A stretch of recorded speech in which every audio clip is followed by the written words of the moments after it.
Wait, I forgot. Hold on. I actually need to go downstairs. I forgot. The album came in. One eternity later.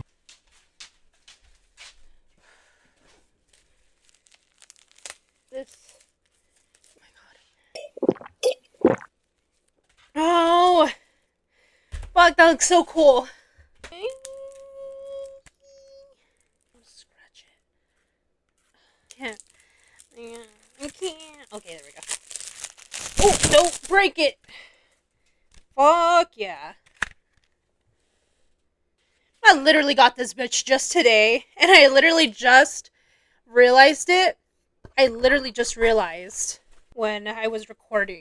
That's fucking crazy. Hey guys, welcome to my channel. So today I'm actually going to be doing an album review on Kilbo the Rapper and Rav's newest album, Keep the Change. Now this album is their first collaboration since New Moon, which is one of their most favorited albums within the fan base. Hi, hello. Me from the future editing this. Just wanted to pop up and say that actually New Moon is a mixtape, not an album. Just wanted to pop in and just say that. Alright, back to the video. I would like to preface though that everything that I say on this review is strictly my opinions. Everyone is entitled to like this album or hate it with a fiery passion. Overall for me, I actually really enjoyed this album. I was actually at the listening party on Discord when it first dropped, and I can say that after listening to this album more, it holds up really well. I'm going to be doing a breakdown on each track, so without any further ado, let's start. So I'm actually going to start off with the album cover art. The art was done by Metaflix, and it is absolutely amazing. It matches with the entire vibe of this whole album. This character looks like someone that I would cosplay. This looks like a cosplayable character. Like, the character looks like it would either be in, like, Soul Eater or, like, Gurren Lagann. It literally says right in the corner who mixed and produced, like, each track. And then the inside, like, the actual CD? That's so sick. This looks like it would be, like, a PS2 game. Like, it gives me that vibe, like, right away. And I love the font, too, like, in the back. It's so nice. So with the first track, Tarmac, the first thing I thought of was Cowboy Bebop when the bass started playing. It was giving me like a 90s anime opening vibe, and like the trumpet sax sample gives it like a really cool jazz feel, like an ode to lo-fi hip-hop that many fans are like used to. Rav and Bill like snapped hard with these lyrics. Basically flexing, but not in like the traditional sense where it's materialistic. More about like their success and growth as artists in general. Rav's verse overall is a message to a certain demographic. Like, you can tell, like, a certain fan base that wants to keep him in like the lo-fi rap box, but he won't allow them to constrain him to just that. I love the references to Tekken and Hideaki Anno. I love how he's just staying true to his roots, to his love of video games and like anime in general. Great song to start this album off with, and literally hypes the listener to what's to come. Clutch is a banger. I love the bass and drum on this track. It makes you feel like you're racing and drifting on a deserted street like the Angeles Forest Crest Highway. It's giving Initial D vibes. Funny how I'm getting like anime vibes from these first two songs, and I'm pretty sure it wasn't their intention. I mean, maybe it was. I wouldn't be surprised. Around the last minute of the song, Rav's flow reminds me of Tim Armstrong's singing style. This song is almost like a mix of Diamonds and Guns and Tall Cans in the Air from the Transplants. The lyrics overall are fire as hell. Bars across the board. I loved the ode to Black Clover with Bill's verse where he's like, I got one too many devils on my shoulder, four-leaf clover. Like, schmacks. I thought it was like really clever, and it honestly made me chuckle like when I first read through it for the first time. One thing that I noticed when listening to this song is the sample used before the beginning of each verse, where the guy is like goading the listeners to keep going like it's a race. Again, like this whole song having this racing vibe, while Bill and Rav are like pretty much just bragging about how sick they are. And by the end of the song, it's the narrator basically saying, game over, better luck next time, meaning like that even through all that, you still couldn't keep up with them. I'm not 100% sure if that was the intent, but if so, then I give them props because that's just super clever. Boom Boom, the composition of this song is like super interesting and it's super well done, like super cutthroat. Like they come for a certain fan base's necks. They're making it very clear and they're not hiding it at all with like cryptic wordplay. The lyrics are like very straight to the point. My favorite lines from Rav is actually when he says, "What you thought this was, you the protagonist or something, and I'm your OST composer." Like, he's just burning these so-called fans. Like, he's just saying, like, you ain't the main character. I'm not here making music for you specifically. Bill in his part of the song is basically saying, like, the same thing. In this bar, stop hitting my line. We ain't homies. It's weird. Like, I feel like with that, he's referencing to the parasocial nature of, like, certain fans trying to dictate his music and what they want to hear. Fan in quotation also refers to this too. And even like in the first lines of the chorus where it's like, pushing buttons, you keep pushing buttons. Maybe if you push harder, I will finally do something for real. Like it's like pretty much him saying, fuck around and find out. A straightforward way of saying it since we know that pushing someone's buttons is like a euphemism for bothering someone incessantly. But also when I was looking into the lyrics, I learned that they used like a sample from a Parappa the Rapper game at the end. This could signify fans playing them in the same way where they're the ones pushing the buttons, making them play the music, or they added the sample specifically to play with the idea of pressing buttons, connecting how the fans press their buttons, and the game is a rhythm game where you like press buttons. Overall, the sample is just adding to the meaning of the song. Dogma has so much grit. It feels almost primal, especially the chorus, like we're dancing in a circle in front of a bonfire after sacrificing a virgin or something.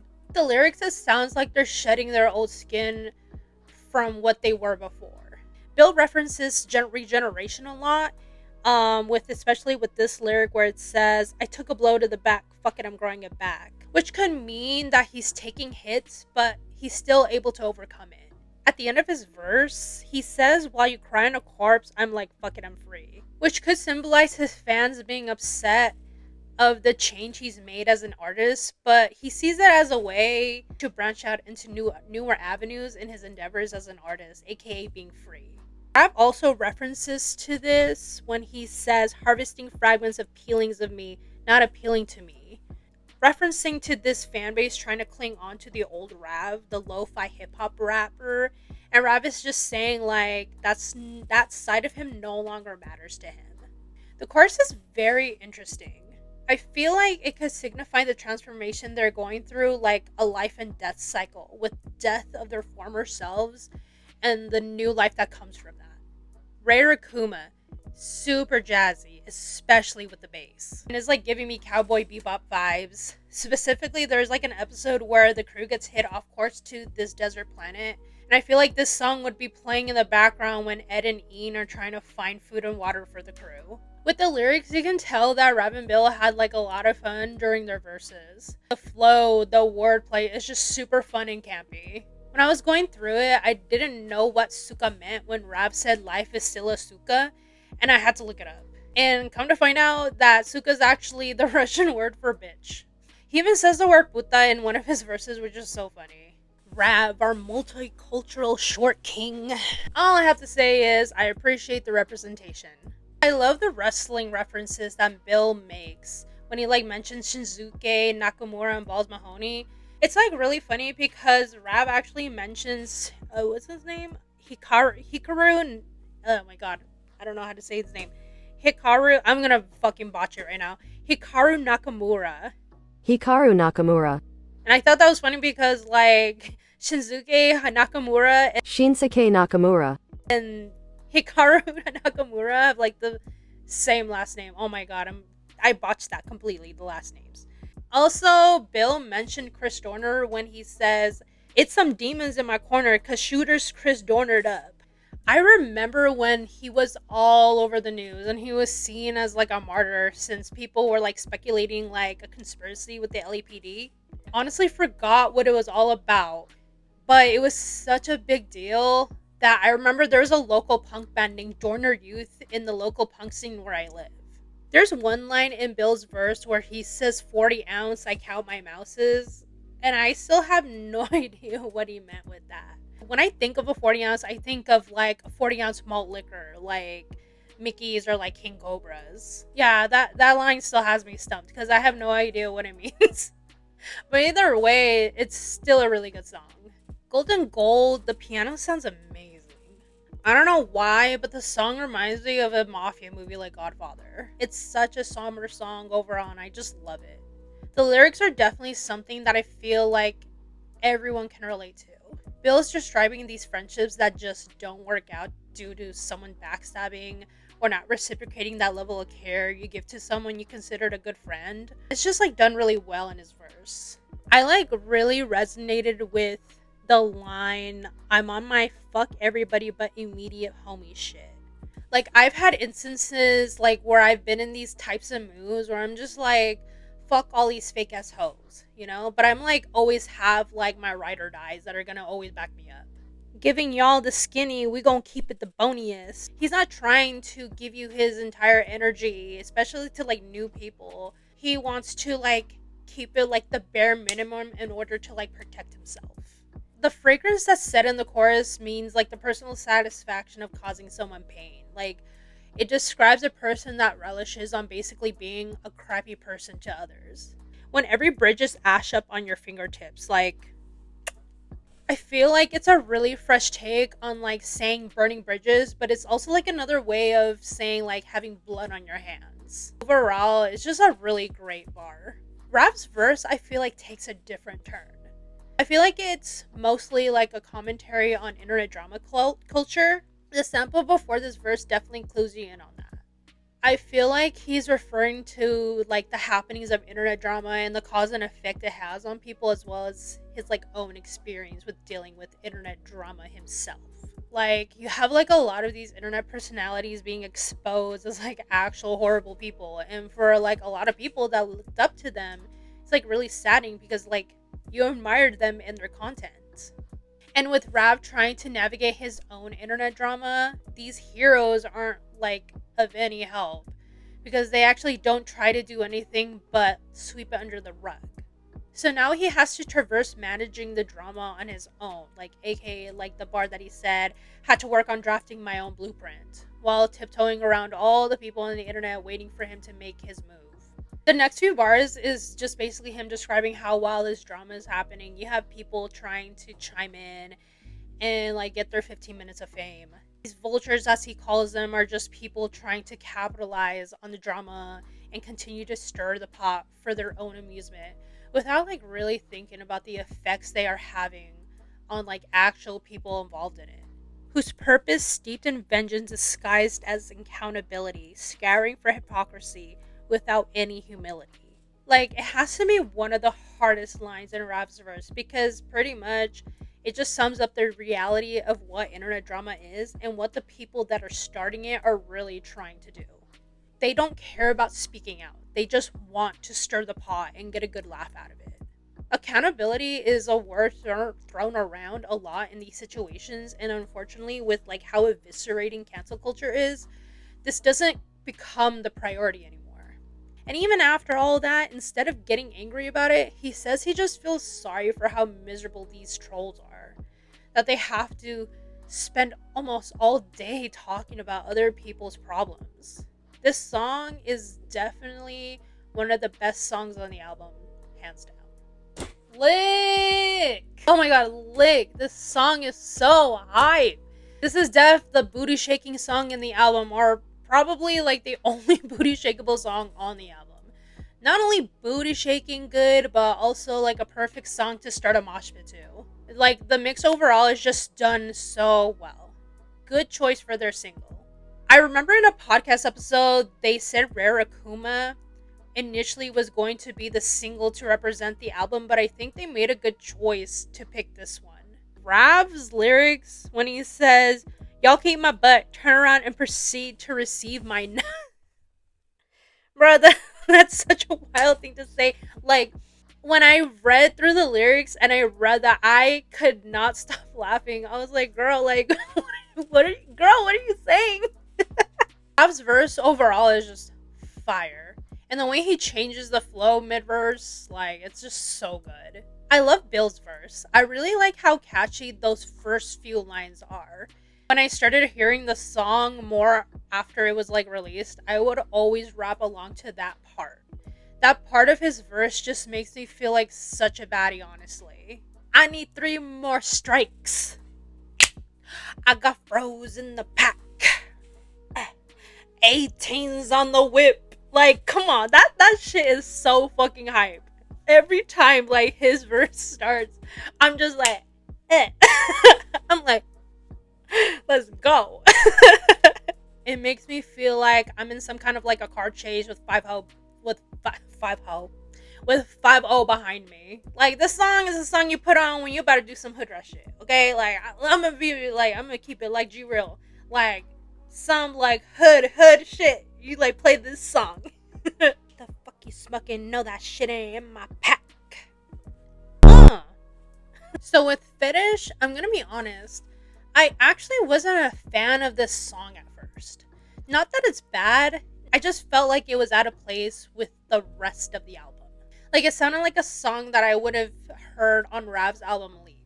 And I still kind of feel like that a bit, but I grew to like it the more I listened to it. It's like something you would hear when you're playing an underwater level in like a game. The lyrics, I feel like the tone of their verses are in the same vein as Gold&Gold. I feel like Bill and Rav are talking about like the parasocial nature of the fan base. Bill kind of alludes to depression in some bars, and I think it's to show like the effect that it has on him at times. Like, the last 2 bars in his verse is like, I'm done trying to cover for you, I've got enough bruises to cover. And it's just like so chilling to read. It like reminds me of like a toxic relationship, like platonic or like romantic, and making the decision to like end it and leave. But now you have all this trauma that you have to now heal from, aka the bruises. I love the rhyming scheme Rav uses in his verse. It's just done so well, and he does it so effortlessly. Like, these 2 verses where he's like, all the way on me, heartless gaze, hard bring hate, are just like a couple examples of this. My favorite bars in his verse has to be, hard to lay down boundaries when my current profession oftentimes depends on a highly detrimental drought of these. Balance seems simple enough in theory, but in practice it always feels out of reach. Referring to trying to balance a personal life as well as an online presence. Like, this is definitely one of their most vulnerable songs in this album. Bad Ending, for some reason, when I first heard this song, I thought of Ratchet and Clank. Like, when you're on the game screen, when you're like picking a planet to go to next, this kind of music is like playing in the background. It's a little weird. Like, I don't know why. Like, the atmosphere of the song reminds me of space in general. But again, this song sounds like something I would have heard on Leap. The verses on this song have like really like dark undertones. Like, Rav's verse hits so hard. I feel like it's like the heaviest one in this album. It's like no stranger to writing music with this tone though, and it really like encapsulates like feelings of anxiety and depression. If I were to like show these lyrics to my mom and I told her that I wrote them, she'd like be worried for my like well-being. Like, my mom would literally be like, "Oh my god, Miha, like, are you okay? Like, do you need a hug?" Like, it's like, for me, it's like, that's how deep like Rav's lyrics are. There's a bar on Bill's verse where he's like, with open arms outstretched, I'm out uninvited from embrace. And I feel like Bill has come back to this theme of trying to be vulnerable to like others, but it's like never reciprocated. Also, like Square's verse where he says, the trash that survives us all will define our existence, like reminds me of the movie WALL-E, where like all the humans abandoned Earth and all that was left was their trash. Again, this song, like, it reminds me of space for some reason. But that bar in general is just such a good commentary on like human existence, where one of the only things left as a reminder that we were here are the things that we had, like aka the materialistic, which is the trash. It's like a really dark way of thinking about it, but again, this song is supposed to be that. The final track on this album, Things Will Get Much Worse From Here, I love this song. I remember when they announced the track list and I saw that Hatsune Miku was featured, I was like so excited. I've been a Miku fan since like I was 14, so that's like literally like half my existence. So like yeah, I was pretty hyped that they were gonna have Hatsune Miku on a fucking track. I did learn though when digging more into the song that her vocals on this song is actually sampled from Kikuo, who is like, by the way, an amazing vocalist artist. Like Gomene is like one of my fave songs of all time from them. Like I was under the impression that they actually created these specific vocals using the software. I don't know about the licensing stuff, but I know that you can literally get the software and like make music with her voice. I thought that they actually created these vocals. You are making her vocals like from scratch and you're doing it and you're using the software. So that's what I thought that's what they did. And I was like, oh, that's so cool, you know? But her specific lyrics, her specific vocals, it's just a sample from that song. So it's just like, how are you gonna say it's a feature? You know, like they could have just left it as like, oh, it's just a sample, like, and not even said anything. But either way, like I do love the song. Like other than that, like it's still a fire ass song, and I love how they've utilized her vocals throughout the song. The drums on this like track are just wild, like completely reverberating into your eardrums. It's so good. Breakdown of Miku's vocals on this track. So she's saying para, like over and over again, which means pitter patter, and then musunde hinaite, which means open and close. Naoshite kaoshite, which means I fix it, then I break it again. I think these lines that they decided to use are perfect for like the overall theme of this song, which is about how AI is just like seeped into our society. Like pretty much the feelings about AI are like more so on like the negative side than like the positive side, which is funny knowing that Miku, a man-made artist, is on this track. Bill is more ambiguous with his verse while Rav is like more straightforward in his verse. The last bars on Bill's verse when he says, "What is the point of a corner to cut when the crown on your head is anointed with dust?" It just tells like the irony of corporations utilizing AI, thinking that somehow possibly they won't be affected by this in like the long run. Like maybe they won't like grow legs and start killing humanity. Uh I mean they could, but like but either way, it's like they might as well be, right? Rap's verse just goes so hard. Every iteration more efficient and convincing, with proficiency to imitate believable precision than the last. And while the masses will point out their crude deficiencies, missing the forest for the trees of its to be utility, we fail to wrestle with the truth of our faded futility. He's like commenting on people being more preoccupied with like the flaws of AI, like them not getting certain things like to the T, over the fact that like AI could be like a dead ass just replacing your ass. Like it should be a good thing that AI isn't completely accurate. Like he really hit it out of the park with this one. So there you have it. Keep the Change by Kill Bill and Rav. Overall, I would score this album an 8 out of 10. The production is done so well, the songs are super unique, and I feel like there's like a song for almost anyone on this album. They really explore a lot of sounds on this album, and I honestly feel like that's what it's all about as a music artist. You shouldn't be afraid to take risks in your craft, and you definitely don't want to be one note. But let me know in the comments what you think about this album. Do you love it? Do you hate it? Like what were your guys' favorite songs on the album? Also remember to like this video and subscribe if you want to see more videos like this. And with that, I will see you guys later. Bye. Max. Max.